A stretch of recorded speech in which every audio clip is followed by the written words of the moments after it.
This is NFL Action, and I'm Pat Summerall. In 1967, the champion of the NFL Central Division was a half-century-old team from Wisconsin, a team which Vince Lombardi coached to the championship of the world. In 1968, the champion of the Central Division was an 8-year-old team from Minnesota, a team which, as Coach Bud Grant has made plain, is still on the way up.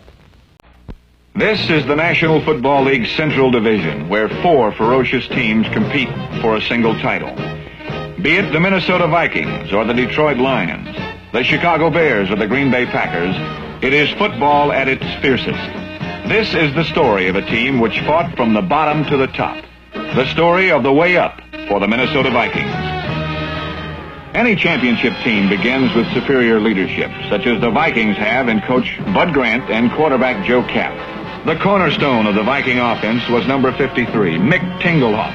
He was voted best in the league for the 5th straight year. Behind such blocking, Dave Osborne was the league's second leading rusher in 67. In 68, Osborne was injured, but number 26, second-year man Clint Jones, ran well in his place.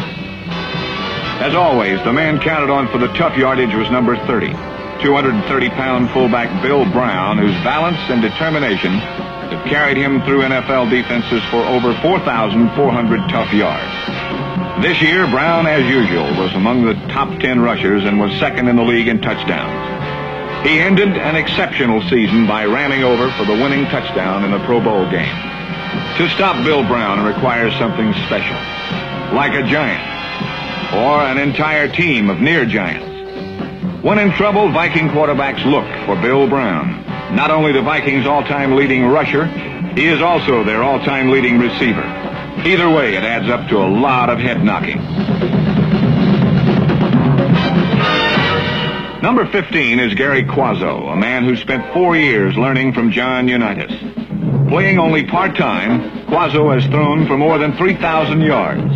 Unfortunately, he was injured for more than half of last season. There were, in fact, only 3 NFL quarterbacks who played the entire season. It is not difficult to understand why. Fortunately for the Vikings, Joe Kapp is one of the toughest men in football. How does a quarterback avoid such pressure? The classic way is to throw over it. But Joe Kapp is not a classic quarterback. He is a fighter, concerned more with results than style. He does not scramble, he runs. He does not try to escape, he attacks. He runs over and through people at the rate of more than 5 yards per try. Joe Kapp is not a classic quarterback. He is a winning quarterback.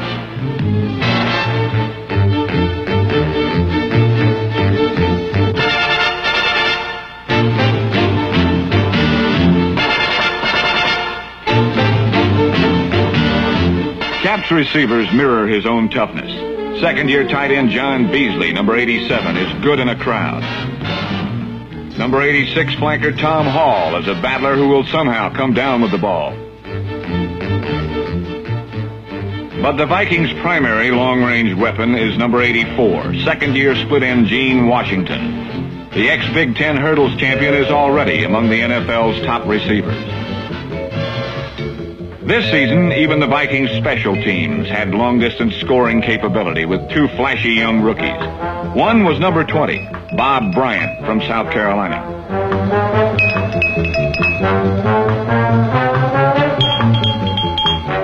The other was Charlie West from Texas El Paso.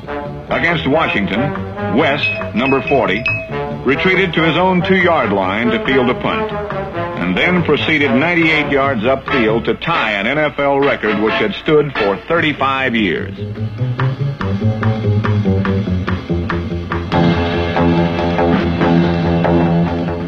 Says Bud Grant, offense sells tickets. Defense wins games. But with a wrecking crew such as the Vikings have, the defense also sells tickets. Minnesota's defense was more cohesive than ever. Mistakes were rare. The Viking defense was a sure-handed interception by Ed Schirachman, and the grab of a deflection by Earsel McBee. A blocked punt by Carl Kasolke. A slashing tackle by Dale Hackbart. Or one of the team record 7 interceptions by number 22, Paul Krause. Viking defense was also a big play by a linebacker. Roy Winston slamming a receiver. Wally Hilgenberg cutting down a sweep. Lonnie Warwick rattling a receiver. Or acting as attorney for the defense.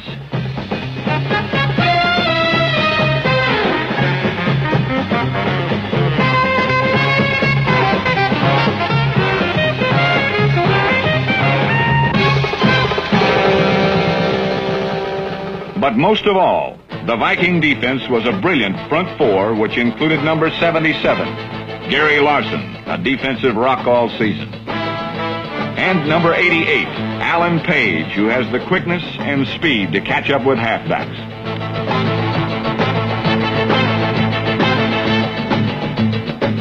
And number 81, Carl Eller, who is so fast he can be blocked out and still recover in time to make the tackle. Green Bay's Willie Davis used to be an automatic All-Pro. This year, Carl Eller replaced him.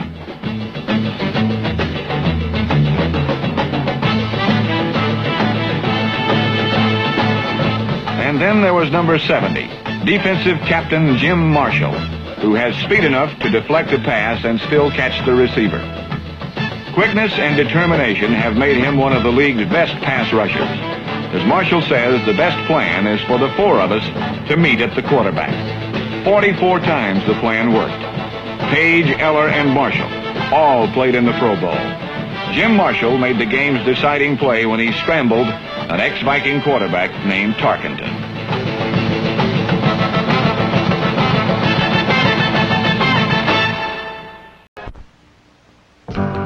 In Metropolitan Stadium in Minneapolis, Viking quarterback Joe Kapp had a turkey shoot against the Falcons as he passed for nearly 200 yards. Connecting on 16 of 20 attempts, he threw to all his receivers at least once.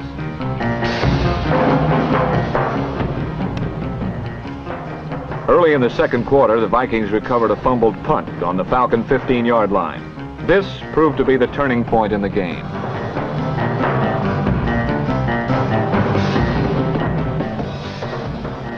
Kapp then found tight end Billy Martin across the middle for a touchdown, and the Viking offense gathered momentum.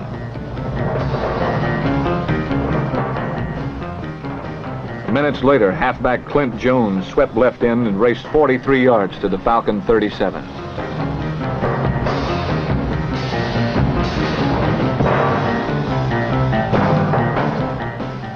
On the next play, Kapp threw a perfect touchdown pass to fullback Bill Brown, virtually all alone in the secondary.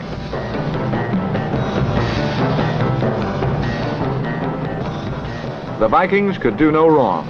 They went on to set a team scoring record while romping over Atlanta 47-7.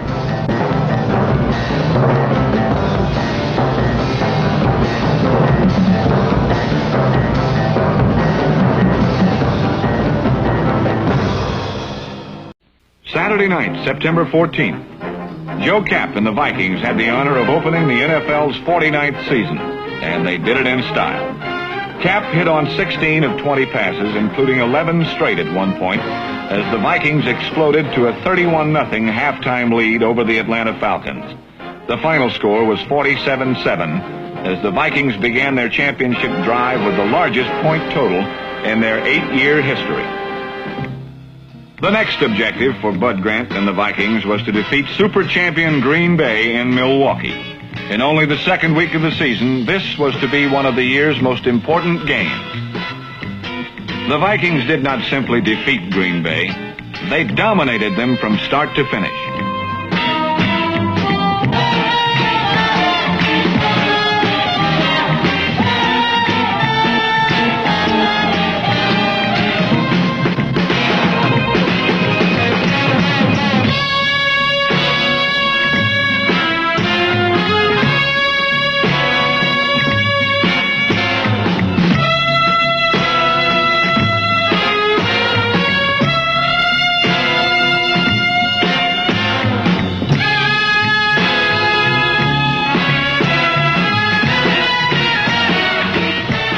When it was all over, Bill Brown had rampaged through the Packers for his 4th and 5th touchdowns of the young season. For the 3rd straight time, And for the fourth time in 5 tries, Minnesota had beaten Green Bay on the Packers' own ground. More important, the Vikings had the best start in their history and sole possession of first place in the Central Division.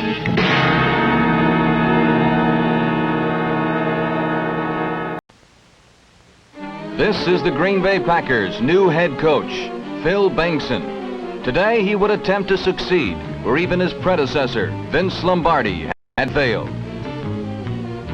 For Minnesota coach Bud Grant and his sophomore protege, Joe Kapp, the day would bring an even greater challenge to continue a magical dominance over a dynasty that has seldom seen defeat. In the end, it would be the underdog Vikings that would triumph, and they did so by utilizing the very weapons their opponents usually employ for themselves. The twin tactics of rugged ball control and an opportunistic, unrelenting defense.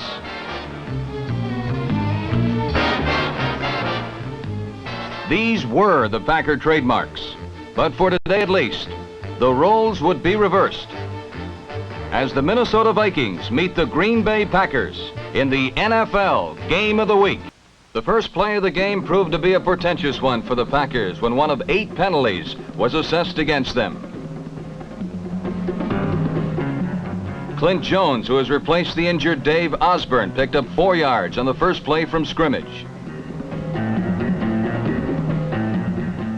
On the first of several successful possession plays, quarterback Kapp would make work. He hit another Viking sophomore, number 84, left end Gene Washington, for the game's initial first down. Number 30, 230-pound fullback Bill Brown found room for reception on the left side of the Packers secondary for the Vikings' second successful first down. Keeping his team's momentum going, Kapp goes back to split end Washington, deep in Green Bay territory, for a 23-yard pickup and yet another first down.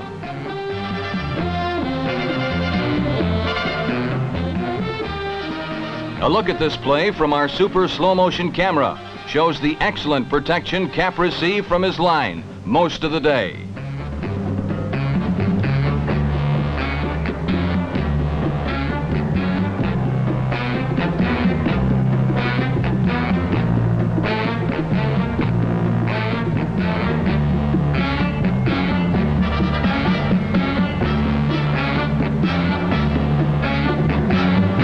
On the next play, Starr's pass was picked off by number 22, Paul Krause, playing his second game as a Viking.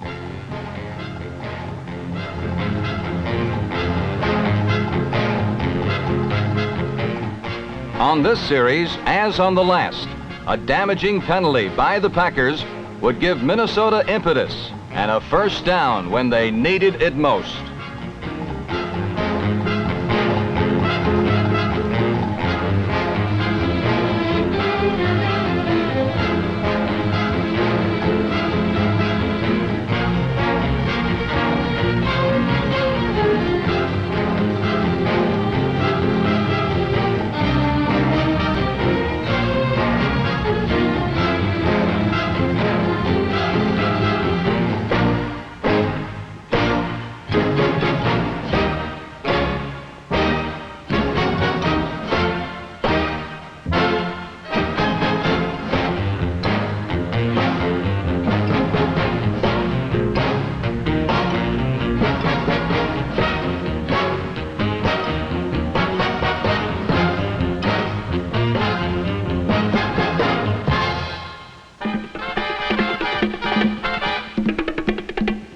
Quarterback Kapp personally brought the ball down to the Green Bay 1-yard line with passes to number 86, tight end Tom Hall, on a slant in over the middle.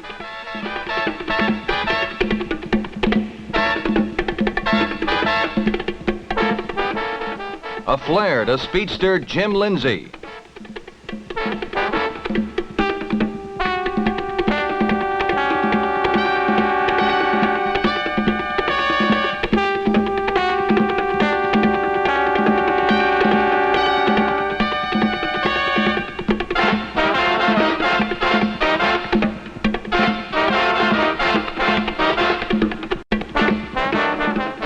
This important 3rd and 4 scramble for the first down.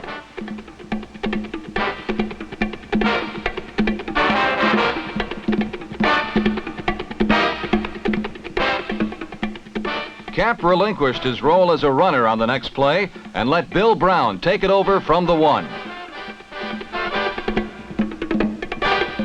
The full power of Brown's effort can be seen from the ground camera as he moved several green jerseys to take it in. The quarter ended with Minnesota ahead, 7-0.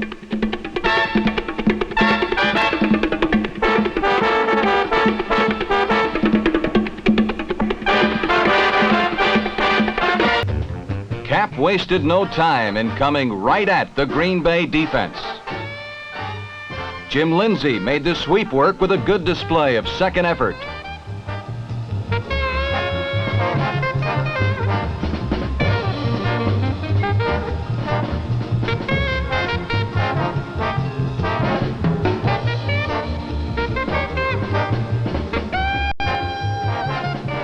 Then Bill Brown slanted off tackle for a pickup of several yards.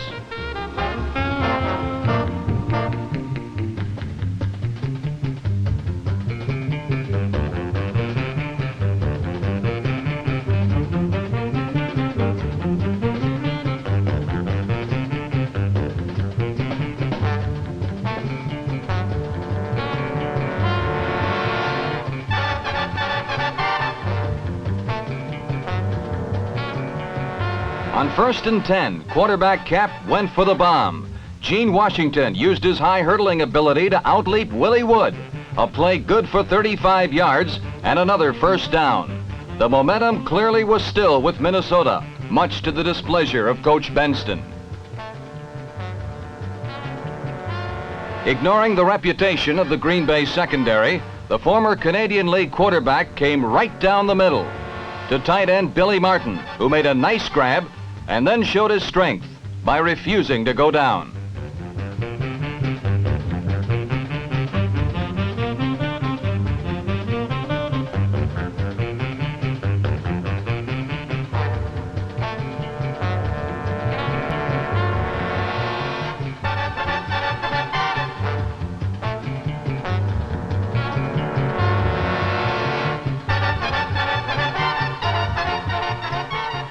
Continuing to keep Green Bay off balance, Cap gave to his meal ticket Brown, who powerhoused his way 10 yards for a touchdown. Once again, the ground camera picks out an example of Brown's strength as number 24, Willie Wood of the Packers, gets the full impact of 230 pounds at full speed.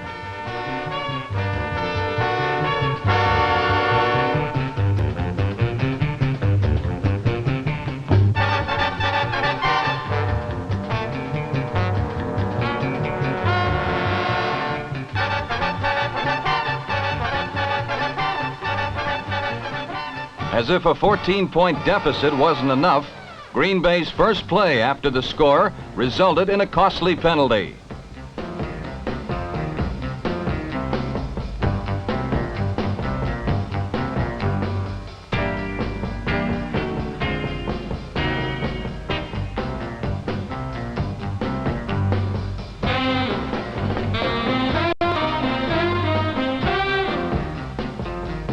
This call of interference put the Pack on their own 11.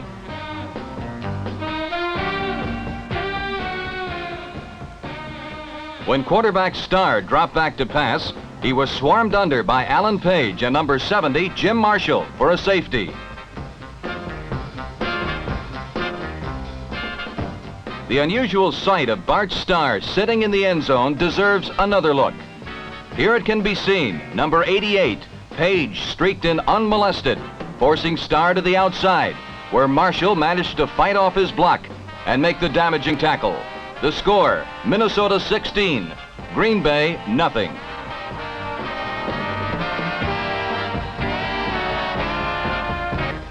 With less than a minute left in the half, Starr vainly tried to get Green Bay on the boards. Just how badly the Packers wanted to score can be demonstrated by this play, in which veteran Carroll Dale, after an 11-yard pass reception, appears to have fumbled.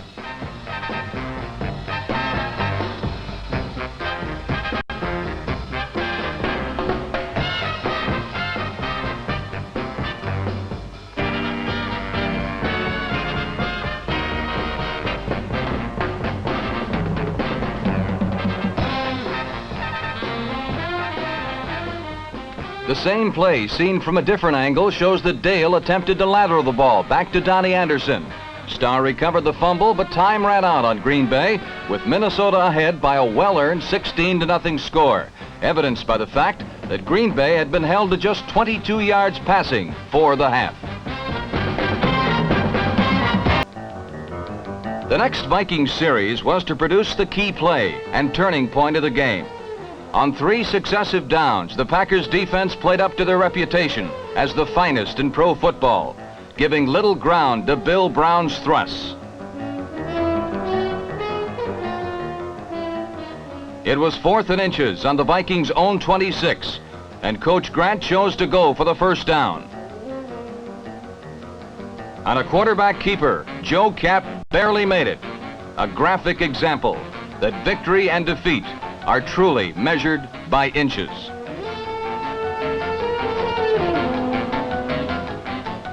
The successful gamble seemed to provide an extra impetus to the already charged up Vikings.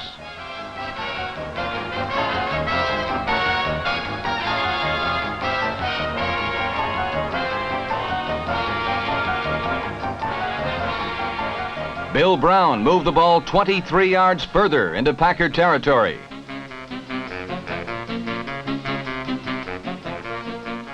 On a replay of Brown's 23-yard run through the Packers' right side, it can be seen that this powerful fullback possesses the physical and psychological assets necessary to be a great runner, exceptional balance, and exceptional determination.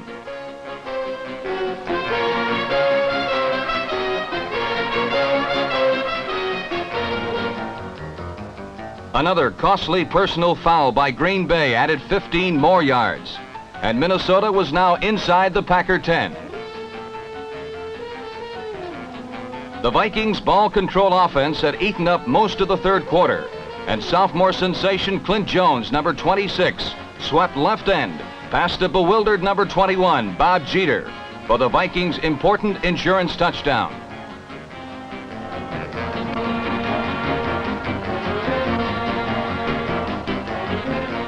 The score now stood at 23-6.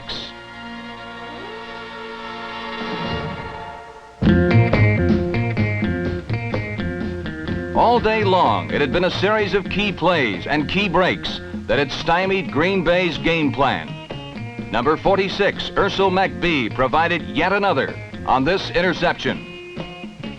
Minnesota was playing near flawless football.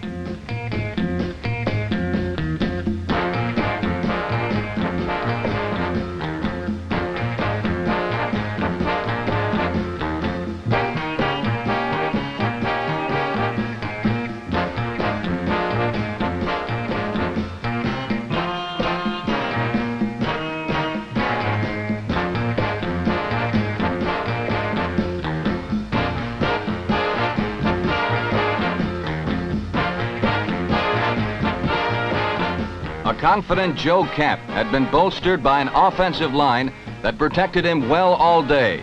Here, for one of only 2 times in the entire game, Green Bay got to Kapp and forced a field goal by veteran place kicker Fred Cox.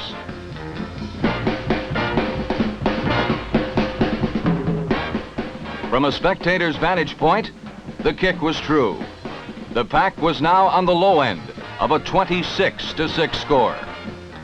But almost was the story of the game for Green Bay, and the Packer frustration was nowhere more evident than on the last play of the game.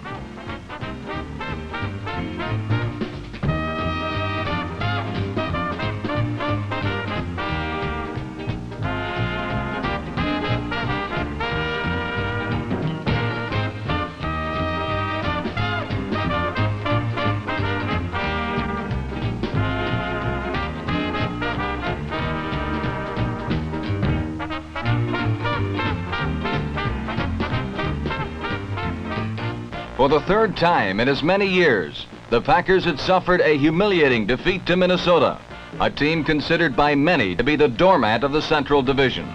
But the Vikings can no longer be considered doormats by anyone, and when Phil Bengtson meets Bud Grant and his Vikings on November 10th, it may well be for the Central Division title. The Vikings, however, are an explosive team, and they got close on this touchdown pass to Gene Washington.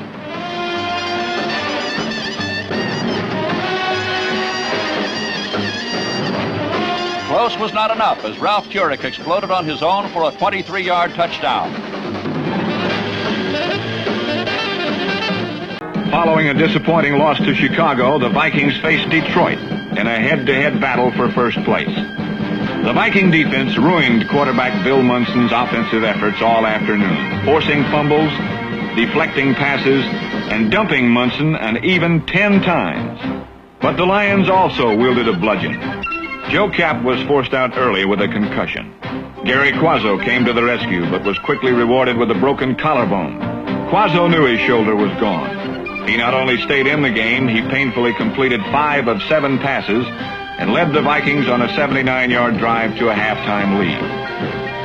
By the second half, a dazed but courageous Joe Kapp had recovered his senses sufficiently to lead the Vikings to 2 more touchdowns, both scored by league leader Bill Brown, and Minnesota had regained sole possession of first place. From the opening kickoff, the Lions and Vikings battled ferociously for first place in the Central Division. Minnesota quarterback Joe Kapp was forced out with a head injury in the first period, and his relief, Gary Quazzo, had to leave with a broken shoulder in the second. Detroit quarterback Bill Munson was thrown 6 times, but managed to stay in one piece. In the first quarter, he got the Lions going with a pass to his prime mover, Mel Farr, for 32 yards.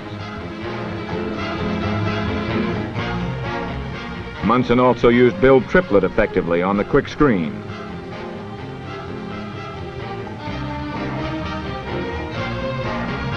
Detroit held a 3-0 lead after 1 quarter. In the second quarter, a still healthy Gary Quazzo got the Vikings moving with a 22-yarder to leaping Gene Washington, who just barely tripped over the leg of sprawling Lim Barney. Behind a good block by number 61, Larry Bowie, Jim Lindsay put the Vikings on the scoreboard with a 7-3 halftime lead.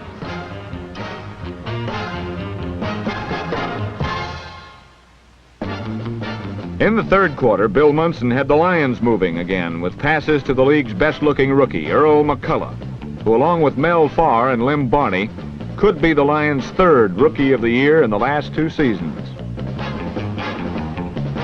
A 49-yard Munson to McCullough bomb gave Detroit great position as the third quarter ended.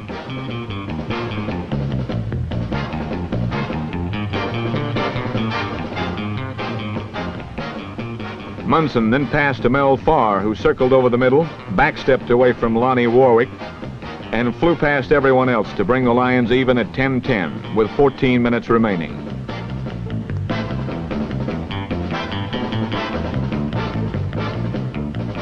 But aching Joe Kapp, in relief of his relief, immediately put life back into the Viking attack.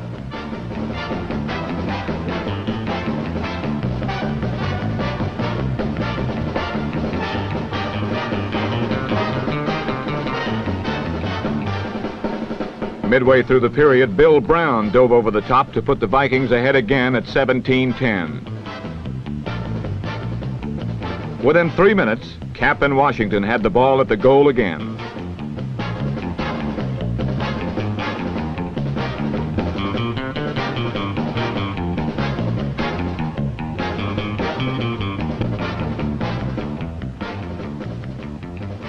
League-leading scorer Bill Brown repeated his diving act, and Minnesota had won undisputed possession of first place, 24-10. For Bud Grant's high-flying Vikings, last year's basement standing is only a dim memory of things long past.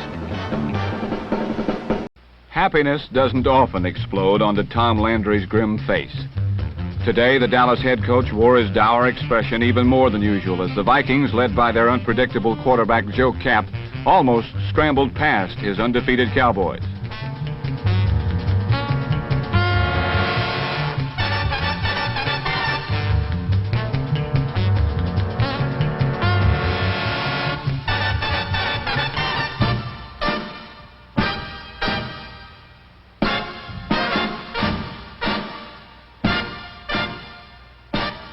Cap nullified the Cowboys' furious pass rush by ad-libbing his way around it for 49 yards.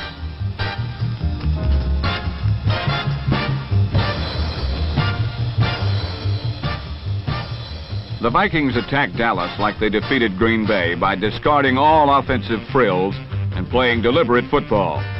Despite his own zany scrambling, Cap's play mix was a careful blend of short throws to his wide receivers and screen passes to burly Bill Brown, his fullback.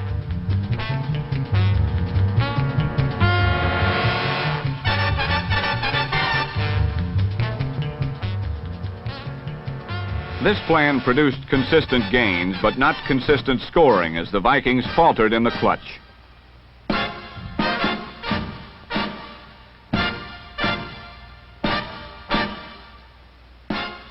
Just before halftime, the Vikings mustered their first touchdown. The longest play of the drive was a 27-yard sprint by Cap, but the most important was a checkoff pass to Bill Brown, who treated Cowboy defenders like bowling pins and brought the ball to the 5.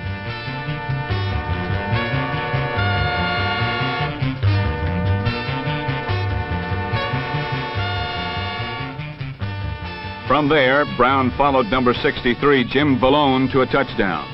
It was the first touchdown scored against Dallas on the ground and gave Minnesota a 7-6 halftime advantage.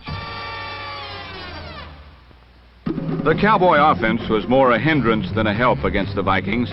Pro football's most spectacular and highest scoring machine could manage only one touchdown. A 15-yard sweep by Craig Bainham. But Dallas also has a defense that has allowed fewer points than any other team in pro football. A defense that yielded yards to Minnesota, but one that ultimately upset them. Follow number 63, Dallas end Larry Cole, and you can see the Cowboys' defensive excellence. Cole's charge shrouded Cap's vision, and he threw blindly to All-Pro cornerback Cornell Green, number 34, who raced 55 yards for a touchdown.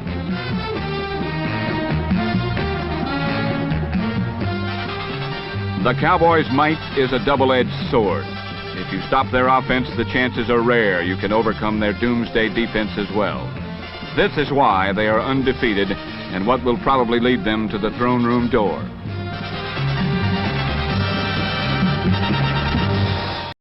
After two tough setbacks, it was time to avenge the earlier loss to Chicago's gruesome Bears. The Viking defense continued to destroy the opposition, surpassing even the destructive play of the historically brutal Bears. One young Chicago back learned that pointing is not considered polite.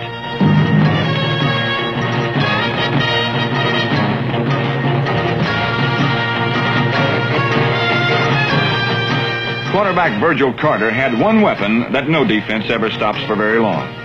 Number 40, Gale Sayers, accounted for over 200 yards in total offense all by himself.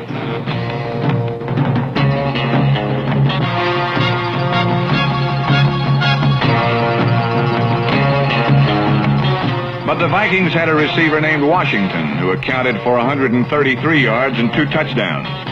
Trailing by 6 points, with only 1 minute left in the game, Cap threw toward the end zone. The ball somehow materialized in Washington's hands, and the Vikings had pulled out a great comeback victory. But the Bears would not roll over. Dick Gordon returned Fred Cox's kickoff to the Chicago 41. Cecil Turner survived a savage tackle at the Viking 40, and with only 3 seconds left, Mac Percival kicked from the Viking 47. The Vikings' great comeback victory lay trampled in the bedlam of Wrigley Field. Instead of closing out the first half of the season on top of their division, the Vikings were suddenly below 500 for the first time and were tied for second with the jubilant Bears. It's a wild offensive affair. A one-handed grab by Dick Gordon was good for 19 yards and a first down. Blocks by Randy Jackson, number 65, and Jim Cadile, 72, sprang Ronnie Bull loose for another 24 yards as the Bears gathered momentum. And number 67, George Seals, is momentum personified as Sayers gets another first down. Carter, rapidly earning full stewardship, called a very smart game, with lots of help from Gale Sayers.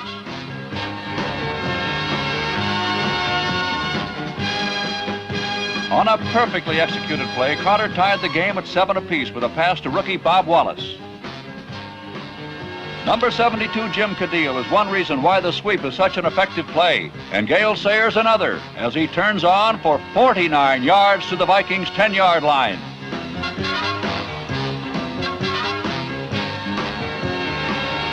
The Vikings held, however, so Mac Percival was called upon, and he kicked a field goal to put the Bears ahead 10-7. The game continued to seesaw, as did the action. Ronnie Bull takes the pass and does the rest himself.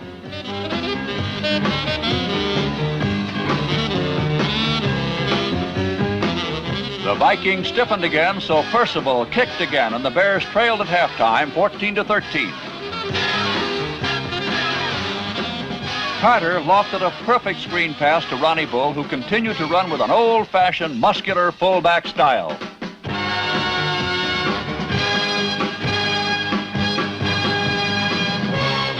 A pump fake by Carter, and Dick Gordon was all alone on the business end of a 50-yard touchdown pass to put the Bears in front again.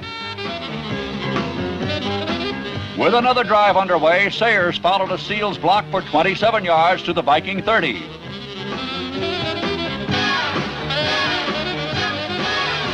The drive stalled on the 14, so Percival again let fly with a three-pointer to put the Bears ahead 23-17.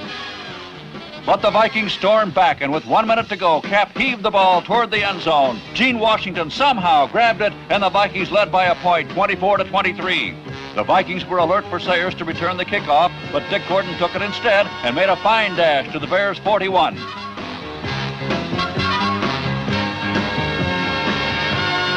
Cecil Turner withstood a hard tackle at the Viking 40, and with 8 seconds left, Mac Percival's 47-yard field goal cleared the bar for another victory and a jubilant celebration. The Vikings opened the second half of the season against the Washington Redskins. Sonny Jurgensen's aerial circus was grounded by the Viking defense. 8 times the quarterback fell. The Viking defense bewildered the Redskins to a point of utter confusion.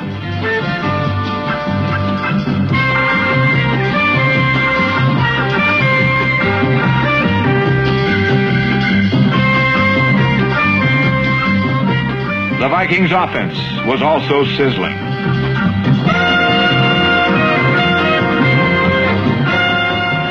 Clint Jones and Bill Brown rolled through the Redskins like bowling balls through duck pins.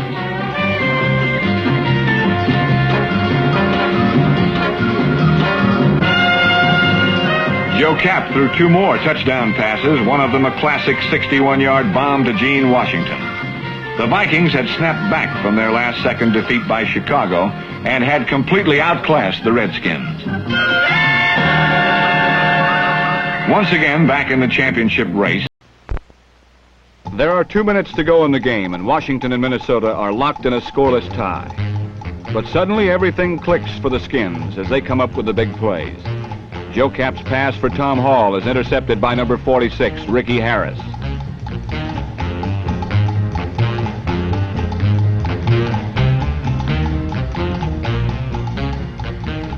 Sonny Jurgensen, after weeks of misery, is back in the groove, and he hits number 20, Jerry Allen, for 10 yards and a key first down.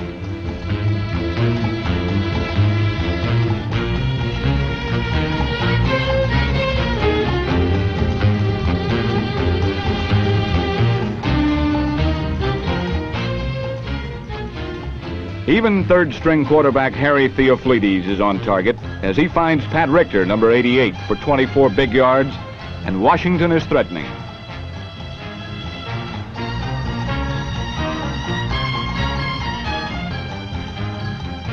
Then it's Theophilides to Richter again for the touchdown, and miraculously, the Redskins lead.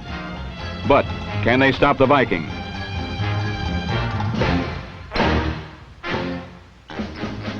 Of course.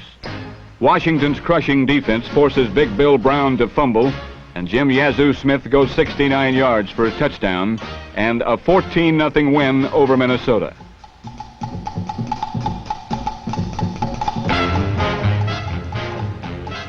But alas, poor Otto. This was only a daydream. In reality, for the Redskins, the game was more like a nightmare. Because until those last 2 minutes, nothing went right. When Jurgensen could complete a pass, the receivers couldn't hang on. Here, A.D. Whitfield, for reasons known only to him, donates the ball to number 60, Roy Winston.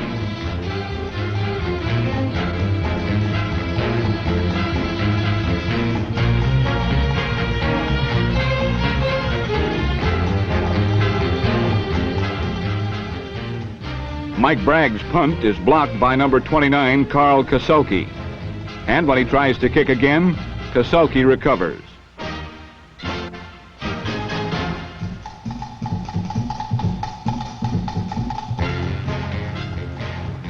And when Bragg did finally get one away, a booming 60-yarder, what happens but a 98-yard touchdown return by number 40, Charlie West. This run tied the league record for punt returns, a record on the books since 1933.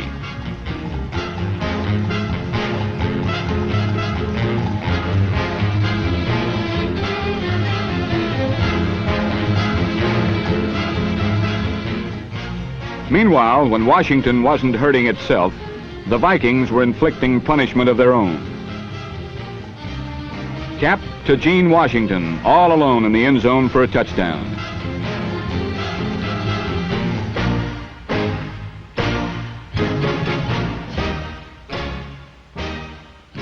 And Cap on a bomb to Washington, who outraces Pat Fisher and Jim Smith for 61 yards and another touchdown, as Washington suffers its third straight loss and the Vikings coast to a 27-14 win.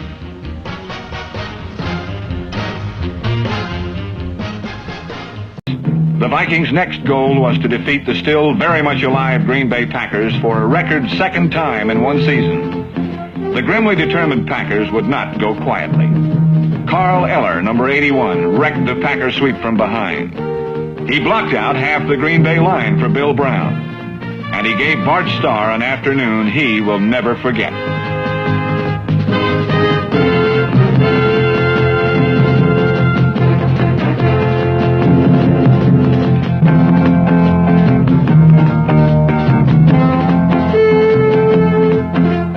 Before one of 5 home sellout crowds, which established a new season's attendance record, the first-place Vikings not only had swept the Packer series for the first time, but they had also knocked the former world champions to the bottom of the Central Division.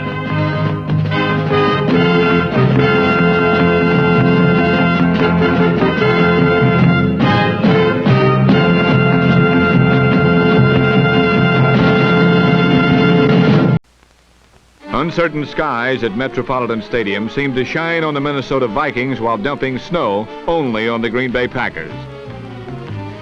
After a first-period Packer field goal, the Vikings went right for Green Bay's throat. This Joe Cap pass was incredibly hauled in for a first down by number 86, Tom Hall. Then the Vikings capped the drive with a Bill Brown touchdown leap. In the second period, defensive end number 81, Carl Eller, playing offense, led Bill Brown to his second touchdown. Finally, in the third period, Starr, scrambling, hit Elijah Pitts to set up Donnie Anderson's touchdown plunge.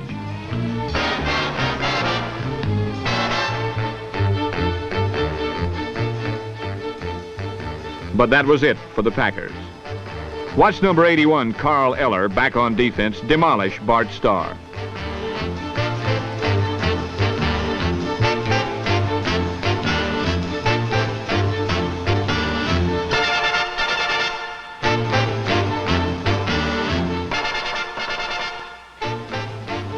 All in all, Eller managed to flatten Starr 3 times, block a field goal attempt, and play a little offense.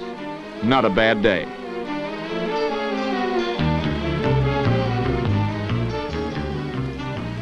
With Starr out of the game, the Packers' disintegration took on avalanche proportions. Late in the fourth quarter, deep in Viking territory, Donnie Anderson fumbled and Minnesota's Paul Krause recovered. But the Packers defense won the ball back for one more try. This time, Claudius James fumbled Zeke Bratkowski's pass, and number 46, Earsell McBee, ran it back 28 yards, which was out of the park for Packer purposes.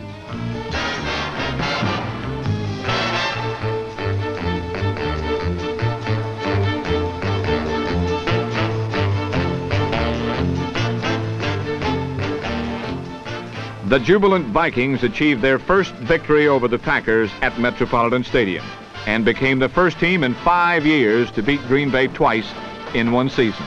On a dark, rainy evening in Detroit, the Vikings in their last game against a Central Division rival were determined to send the Lions into oblivion with a sweep of their season series, just as they had done to the Packers the previous week. They succeeded, mainly due to Fred Cox's field goal accuracy and the kind of defensive play which has long characterized the teams of the Central Division. In the second half, the Viking defense held the Lions' offense to a net total of -4 yards. This is the way football is played in the Central Division.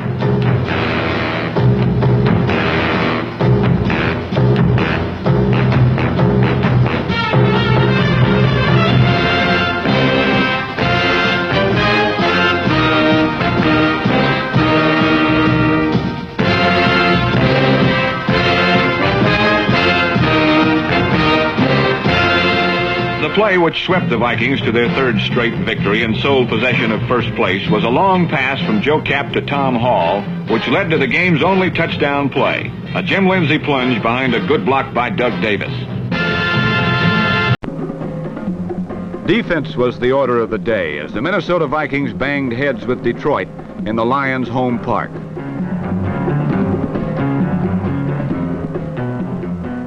The runners couldn't run, as the defense seemed to vent the frustration of the offense on anyone they could reach.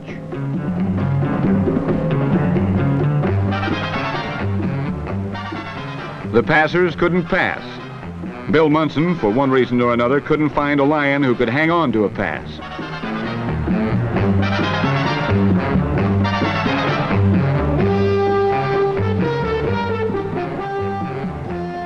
The Vikings' Joe Kapp, on the other hand, was having a slightly different problem as he kept completing passes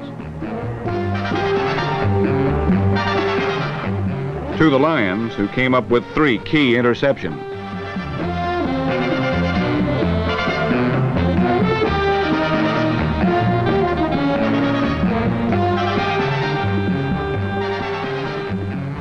The Vikings' only indication of an offense in the first half was generated by Big Bill Brown, number 30.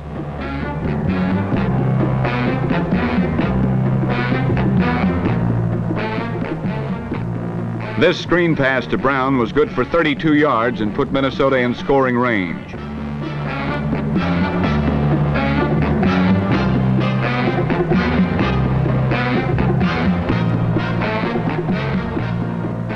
But Detroit's defense remained strong, and the Vikings were happy to accept a 3-0 lead on Fred Cox's 30-yard field goal.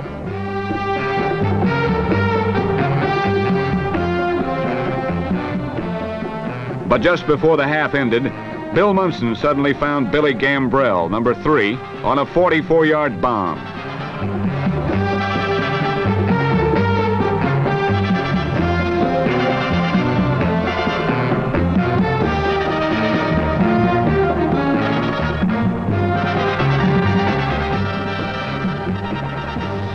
And with seconds remaining, Wayne Walker kicked his second field goal of the game to give Detroit a 6-3 halftime lead.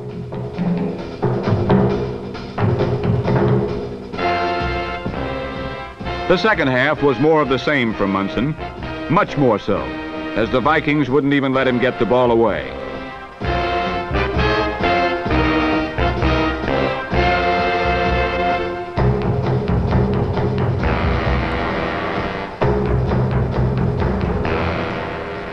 The best offense the Lions could muster was their defense, as they continued to pick off Joe Kapp's passes with abandon.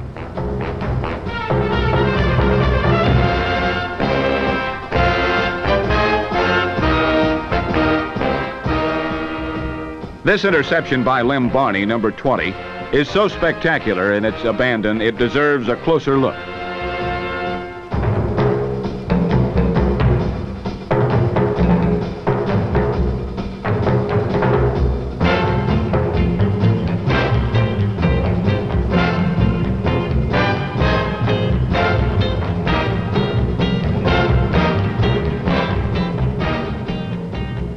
Apparently unfazed, Barney reeled off a 62-yard return from his own goal line.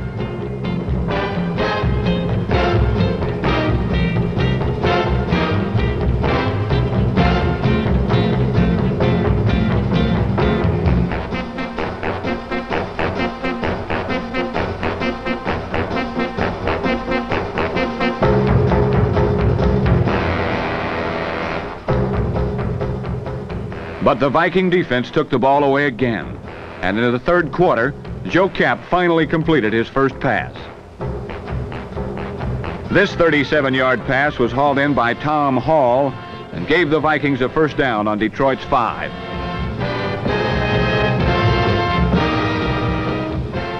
Jim Lindsay, number 21, bulled it in for the touchdown, and Minnesota managed to go on to a shaky 13-6 win and first place in the Central Division.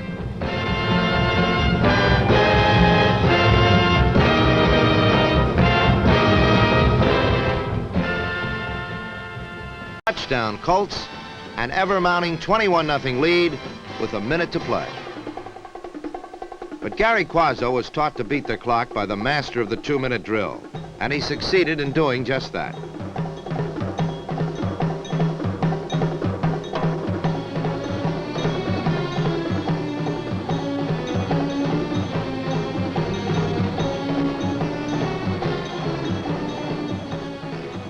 Passes to Gene Washington and Jim Lindsay brought the ball to the Colts 44. And this time he tried to ensure field goal range by running Brown into the middle of the field to set up a 36-yard attempt by Fred Cox.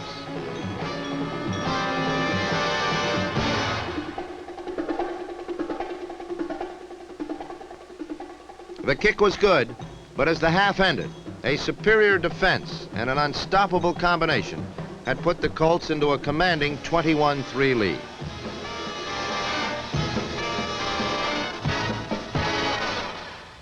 The Colts received the second half kickoff, determined to increase their 18-point margin.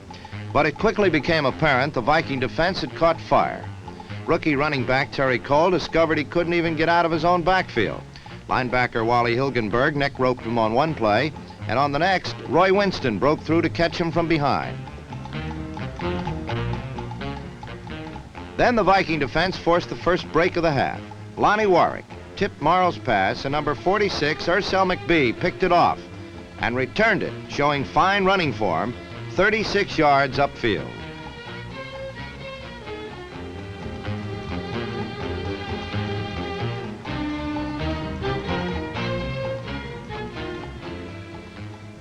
A repeat of the play reveals number 41, the intended receiver Tom Matty, was blocked out of the play by Roy Winston, leaving McBee in an uncontested position for the football.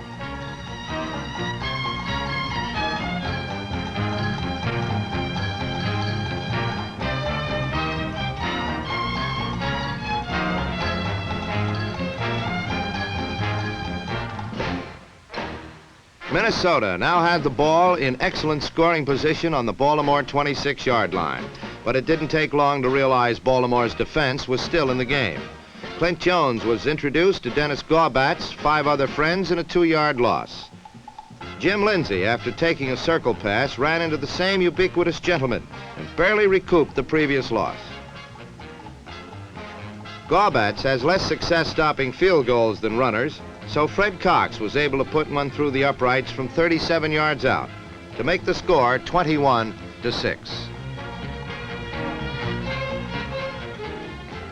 Morrow, who had been so successful with the long pass in the first half, tried to find Orr with one over the middle, thrown. It was a good call and the pass narrowly missed, but it was here that a small, almost unperceptible change took place in the game. Despite the fact that Morrow got the first down on a quarterback sneak, the momentum had subtly transferred from the Colts to the Vikings. Terry Cole took a swing pass, But despite a stiff arm, safety Paul Krause pulled him down after a minimum gain. Cole followed Tom Matty's interference through left guard for a 5-yard addition. Then on a 3-and-2 situation, Marl passed to Jimmy Orr at his goal line and hit Ed Shirachman instead for the second Minnesota interception of the quarter.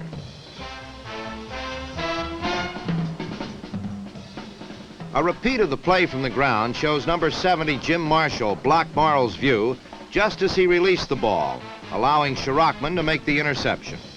The 7-year veteran leads the Vikings in career interceptions and broken noses. Suddenly it was apparent that Quazzo, the Colts' former backup quarterback, had a chance to be the hero of the game. He pinpointed a pass to Gene Washington between two Colt defenders. Another key penalty nullified the gain.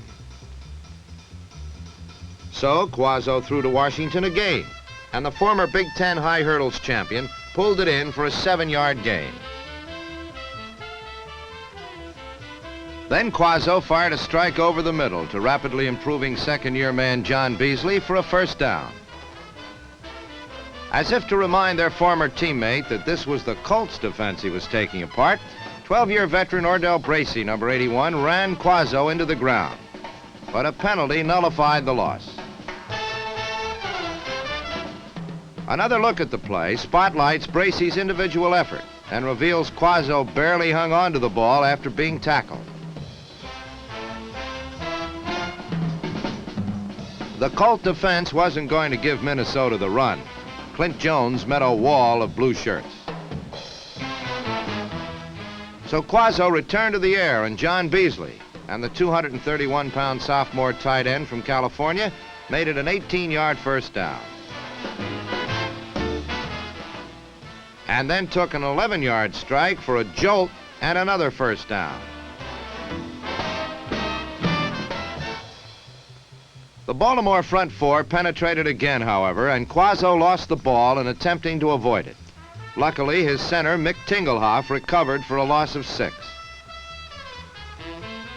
After a run failed, Quazzo continued his exploitation of the Baltimore secondary by passing to Washington for a 12-yard completion on 3rd down long yardage.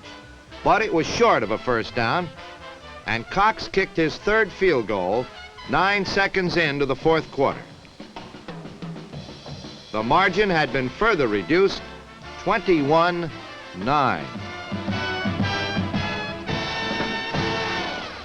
The crux of the entire game came on the next 2 series of downs. Baltimore blundered on 3 consecutive plays. Marl's pass was intercepted by Shirachman deep in Baltimore territory, but a disastrous pass interference penalty gave the Colts 15 yards and returned the ball to them. Next, Marl and Cole botched a handoff, with Cole recovering. Then and Jim Marshall forced a Marl fumble, and Carl Eller recovered the fumble at the Baltimore 24.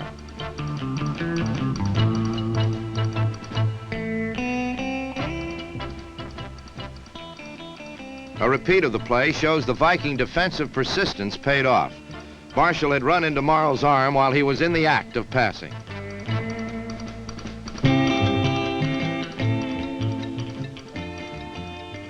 In the second crucial series of downs, quarterback Quazzo quickly directed his Vikings into scoring position.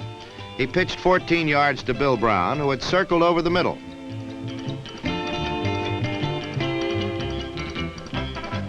And then he hit Beasley right at the goal line. Defender Rich Volk stubbornly refused to let him in for the score.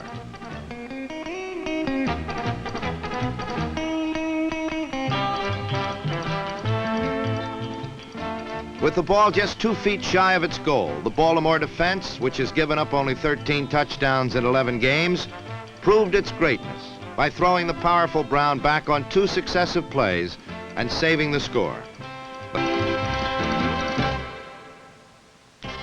The game still wasn't tucked away, however. Morrow lost the ball on a rollout when hit by Dale Hackbart, and although the former Wisconsin Rose Bowl star recovered the ball, it was out of bounds and the Colts retained possession.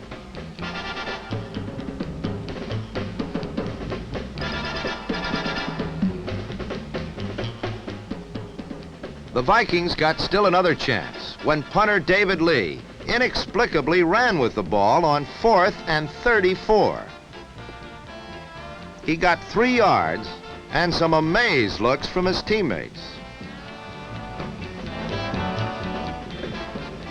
With the ball in Colt territory, Quazzo did his best to capitalize on the situation, but Bubba Smith hauled him down before he could get the ball off. And then he tripped over his own fallen blocker to end any threat. Baltimore took over and Timmy Brown personally ran out the clock. It was an important win for the Colts, who retained their lead in the Coastal Division and brought their record to 10-1. Minnesota's loss shaved its lead to the narrowest of margins, 1/2 game over the still dangerous Green Bay Packers. The Vikings entered the game with the reputation for chewing up passers, but it was the Baltimore defensive line with its balance of youth and experience that in the end made the difference. Minnesota coach Bud Grant has said, "You can tell the worth of a team by the way it reacts when it falls 2 touchdowns behind. It must continue to play its game." Unfortunately for Grant, Messieurs Bracey, Miller, and the 2 Smiths went right on playing their game also. After rough losses to Baltimore and Los Angeles, the Vikings had 2 games to play and 2 games to win. The first was in soggy San Francisco. Trailing 3-0, Charlie West ignited the Vikings with an 82-yard kickoff return to the 49ers' 12-yard line. From there, Joe Cap threw, Bill Brown dove, and the Vikings were never behind again.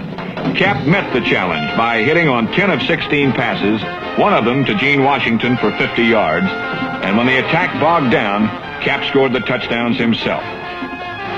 Joe Cap has to be one of the toughest men in football.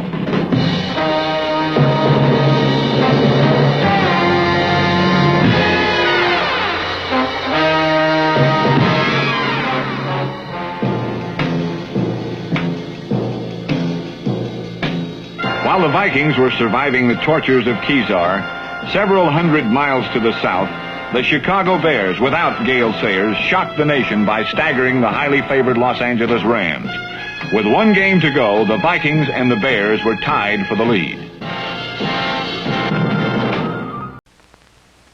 In the first series of downs in San Francisco, John Brody hit Gary Lewis on a screen pass and the 49ers began to ramble. But Viking Roy Winston interrupted Lewis to tell him it was nothing to lose his head over.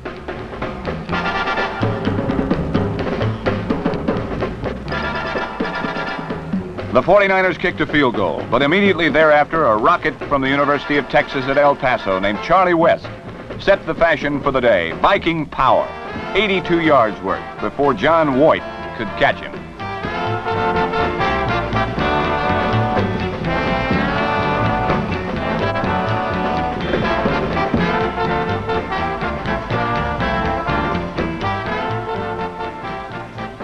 Then 230-pound fullback Bill Brown made like a nimble flanker and dove behind Dave Wilcox to make Joe Cap's pass good for a touchdown.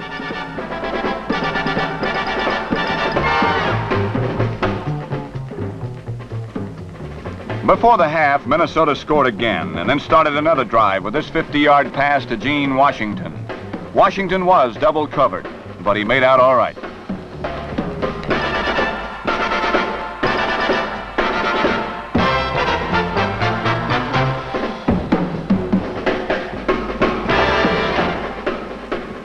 But John Brody could not hit his favorite receiver, league-leading Clifton McNeil.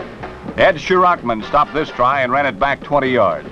Frustrated McNeil made the tackle.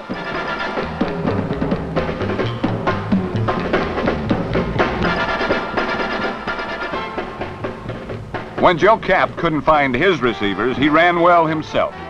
Reactivated Dave Osborne throws a great block, and 49er Dave Wilcox almost decapitates Cap. Then there was a long, very anxious moment, interrupted by an impatient referee who had been through it all before, but Cap gamely shook it all off, maybe because the scoreboard inspired him.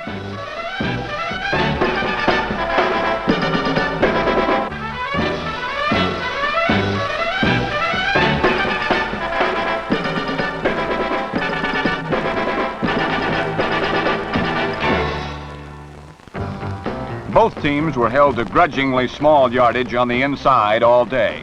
Ken Willard found it dangerous, and Viking Jim Marshall found it profitable.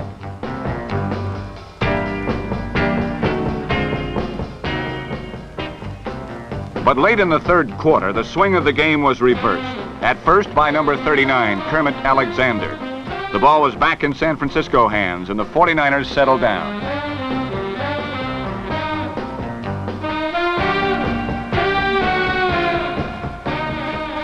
Number 85, Clifton McNeil, is so good, John Brody asked him to do a favor. Throw instead of catch. McNeil hit Bill Tucker for a wide-open 43-yard touchdown. McNeil had been held to a mere 32 yards receiving all day, but suddenly he was the best passer in the league with 100% complete this year.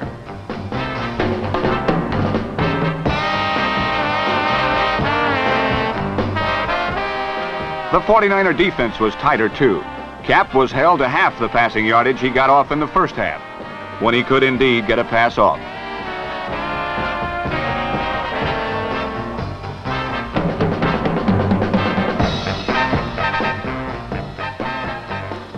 John Brody finished the final 49er drive with a nice fake up the middle and a loop over the top to Gary Lewis for a touchdown. But the Vikings held on tightly and even got off a final field goal. As the time ran out, they preserved their tie in the Century Division with the Chicago Bears, and the 49ers faded out.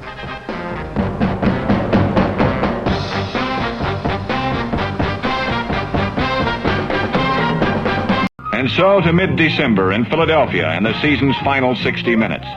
The Eagles, after a disastrous early season, had won 2 straight and were ready for a third. If the Vikings were to win their first championship, they first had to win this game.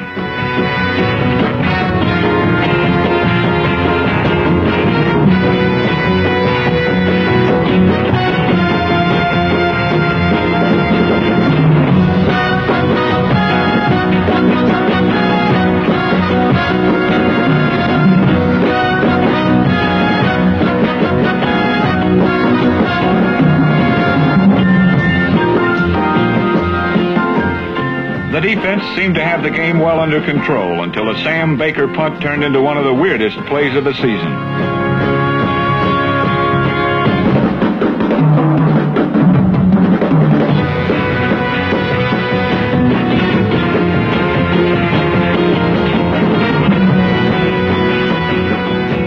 Then the Vikings' old pros took over. Joe Kapp, Captain Grady Alderman, Bill Brown. But mostly Joe Kapp. Just as he had in San Francisco the week before, Joe Kapp took charge of the game.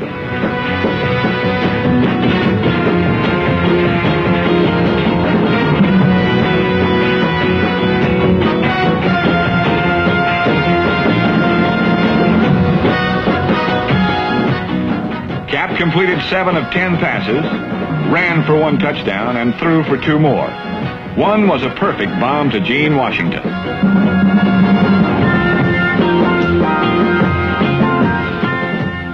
The other was one of the season's great plays. It was partly Joe Kapp. The rest was Bill Brown.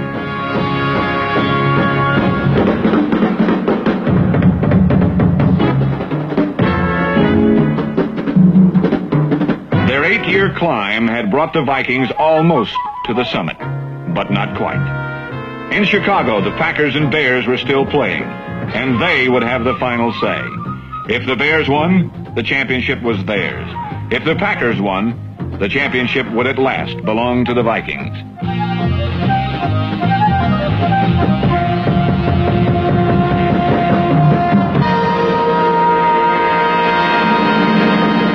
All Coach Bud Grant and his team could do now was wait and hope that the Green Bay Packers would win.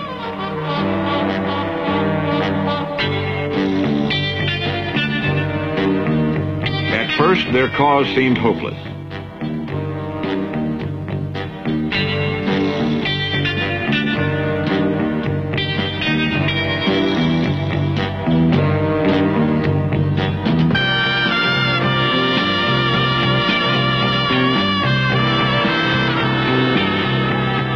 Despite a rough start, the Packers surged ahead.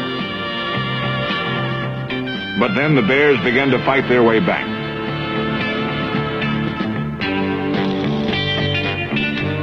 Suddenly, a Mac Percival field goal would be enough to win the championship for the Bears.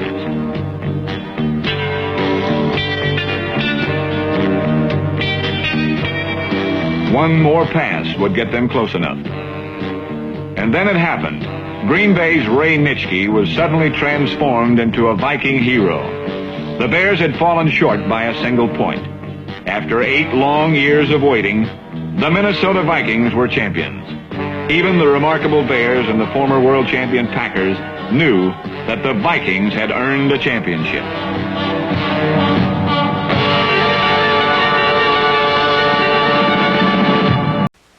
Ex-Eagle receiver Bud Grant took his battle-scarred Minnesota Vikings to snowbound Philadelphia for the most important game of their history.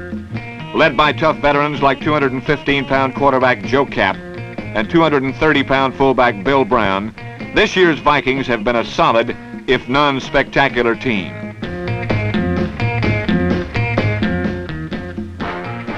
On Minnesota's first series of the game, Brown led the Vikings to a first down at midfield with a 14-yard burst around end, his longest gain of the day.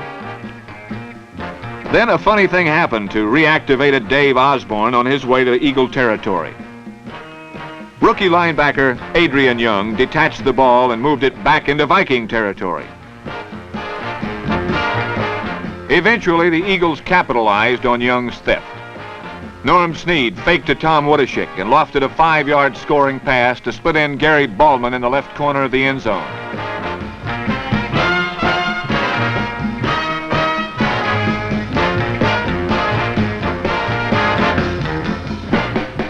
The Eagles went ahead 7-0.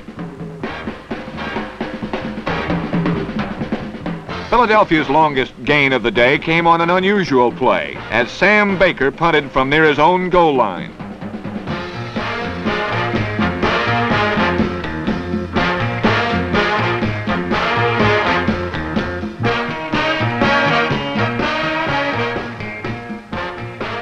"72 yards later, the Eagles had the ball on the Viking 12-yard line. This set up the Eagles' other touchdown, which came on a play-action pass from Snead to rapidly improving tight end Fred Hill. Brought the Eagles to within 4 points in the fourth quarter.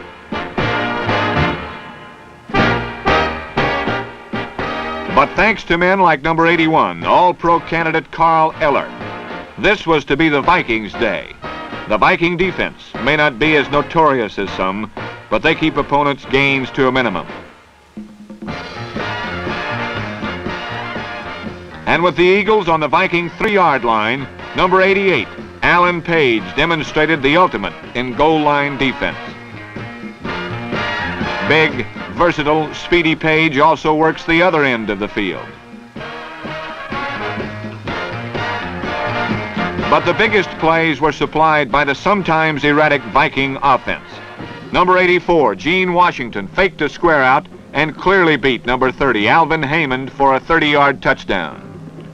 Haymond clearly was not pleased.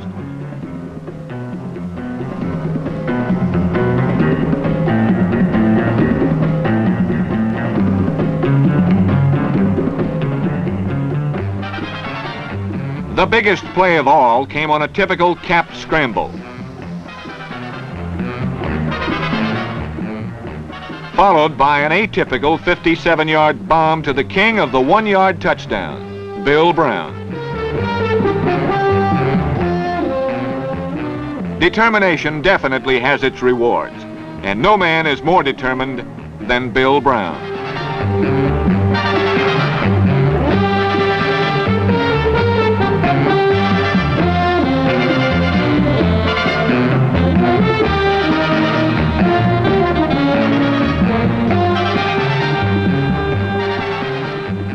The Vikings' final touchdown was scored by Kapp himself, with help from a block from none other than Bill Brown. Suddenly, it became clear that the Minnesota Vikings, picked for last place by most so-called experts, the Minnesota Vikings, never before champions of any division, the Minnesota Vikings, the NFL's second expansion team, Yes, the Minnesota Vikings were going to replace the Green Bay Packers as champions of the Central Division. For Philadelphia, it was the end of a nightmare. For Minnesota, the beginning of a dream come true.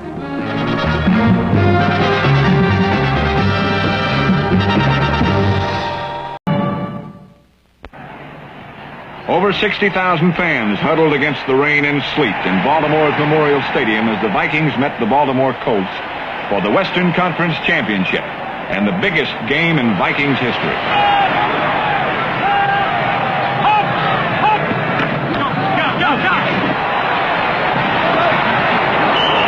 Christian Pearson, offended by Price.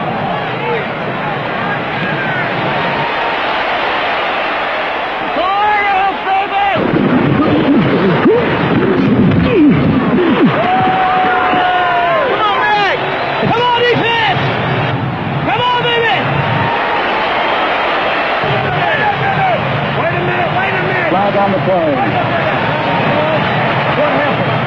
At first, it was all Minnesota, although the Vikings were unable to score. Then lightning struck. Earl Morrall threw just over the hands of Roy Winston to number 88, John Mackey.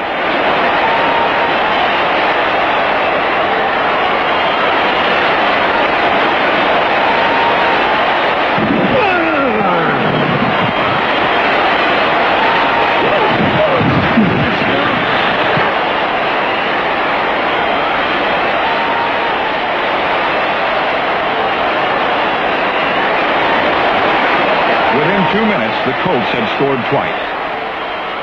Says Coach Grant, you can tell the worth of a team by the way it reacts when it falls 2 touchdowns behind.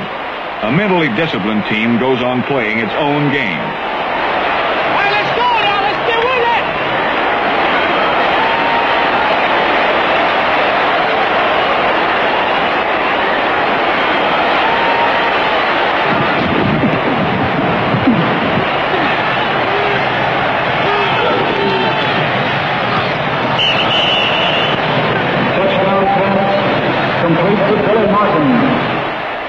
Joe Cap, Bill Brown, and the rest of the Vikings played their own game to the final gun.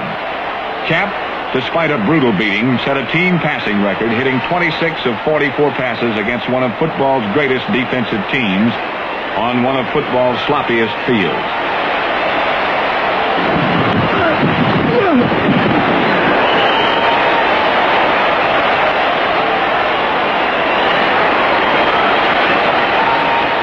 In the end, the Vikings had outgained the Colts by more than 50 yards, but they had lost. In 1958, in his second year as coach, Bud Grant led the Winnipeg Blue Bombers from nowhere to the Canadian Football League Championship.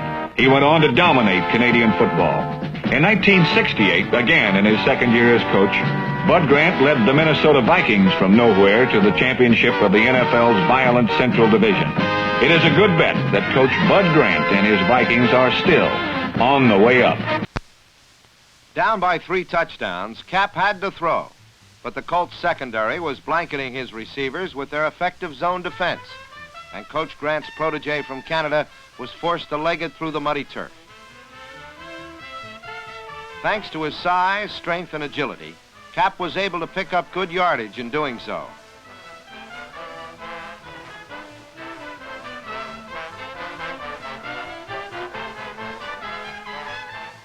But on a crucial 4th and 6 scramble from the Colts 20, he came up inches short, and Baltimore took over as the final quarter of play began.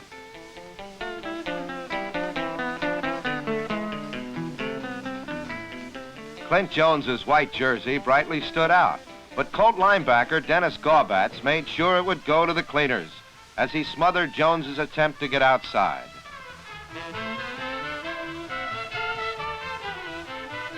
Cap then led the Vikings to their first score of the day. Using his talented end, number 84, Gene Washington, and his equally talented fullback, number 30, Bill Brown, on medium-range passes, he took Minnesota to the Colts 35.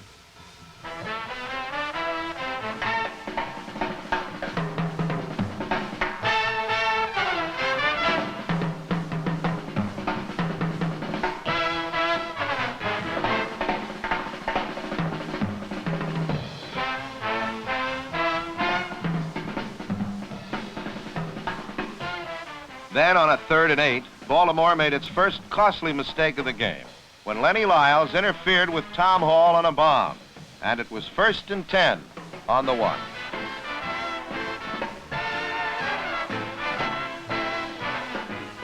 Off a play-action fake, Cap hit Billy Martin alone in the end zone, and it was 21-7 midway through the quarter.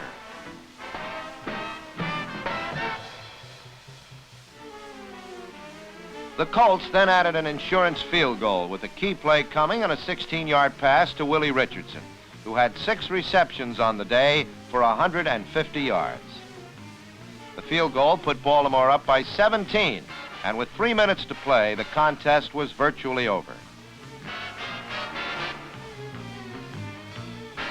But in the dark, cold, and fog, Joe Cap demonstrated the kind of courage that has brought Minnesota to the top of its division.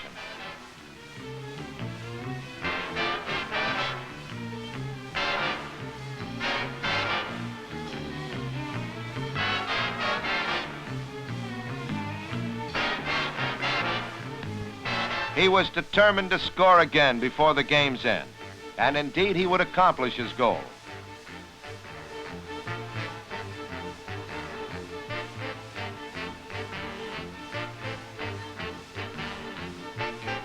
In fact, the entire Viking team had played well in the biggest game of their short history.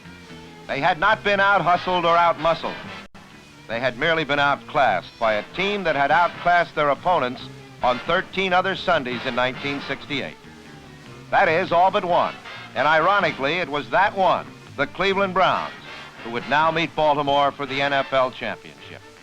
This was to be a rematch of the 1964 championship, which was won by Cleveland. But this year's Colts are a team of destiny. They are hoping that the parallels of 1964 and 1968 will come to an end next Sunday.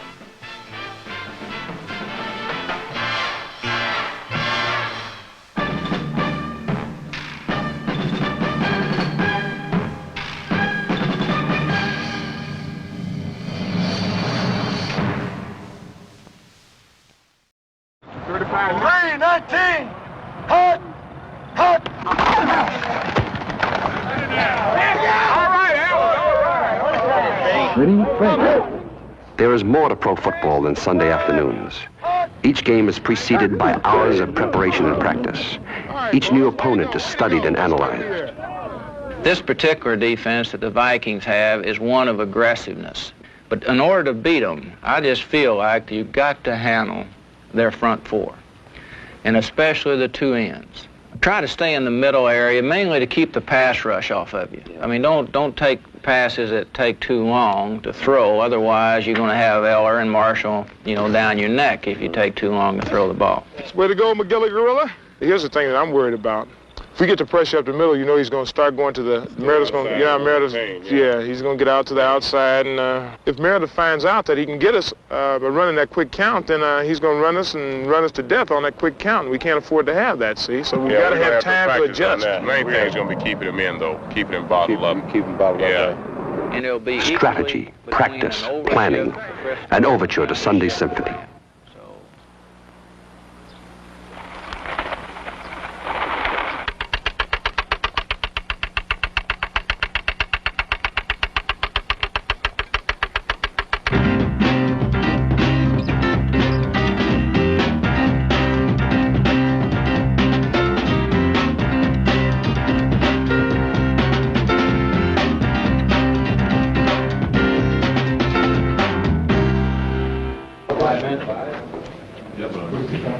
For the Vikings and the Cowboys, this is the last game of the season. For Don Meredith, it is the last game of his career. After it, he will retire, taking with him many proud memories and in return, giving one to the game. I will never be remembered as a great passer, a great runner, or a great signal caller. I hope to be remembered as a nice person.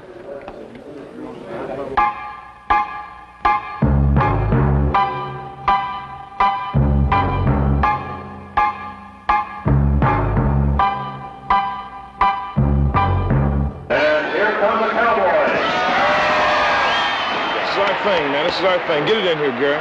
Look here, I ain't lying, baby. Let's win this today. Let's win this today. Let's go. All right.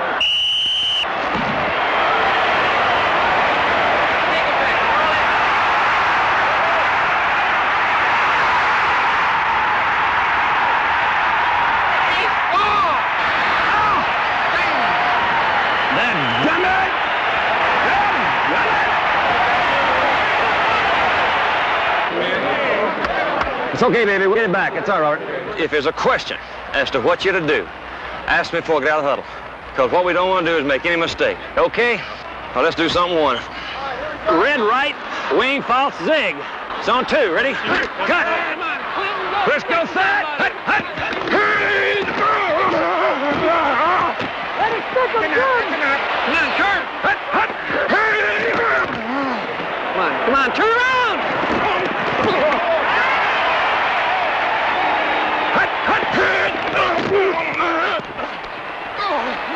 Kill him! 4, 3, hut!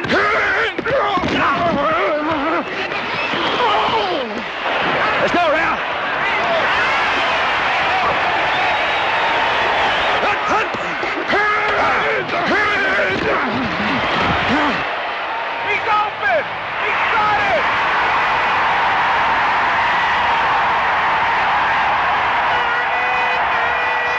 Come on, offense, let's go! Come on, we gotta get to 7! Come on, baby, come on, we gotta get it! Oh, Ozzy! Come on, Bob! Oh, way to go! Oh, way to go, D! What? Go on, John! Go on, all the way! Henderson! Take off, John! His leg. Henderson's leg, bud. Red shrimp, green shrimp, rock!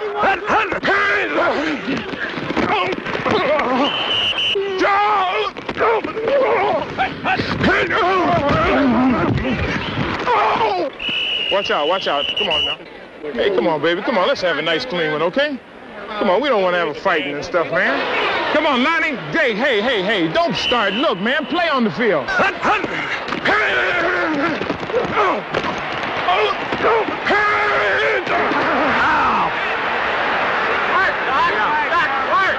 him off! Oh, man, I was on him, man. I gave him a good lick over there, too. Is he? Yeah. Yeah, I gave him a good lick. Coach Lonnie's taking your responsibility and you're taking his, so you got to play him head up. Head up. Well, you don't have to play him head up, but hit back into his head so you can handle it both ways. Okay. Come on, Big O, get the 7, babe! Dig it out, Bill, dig it out! Way to go, Gene, way to go! Pitch it, Joe, pitch it! Fumble! Cowboys ball! All right, now I want you to listen to me, and listen good. Because this is what we're going to do. We're going to run the ball, we're going to pass the ball, we're going right down this field, and we're going to score. Take the ball!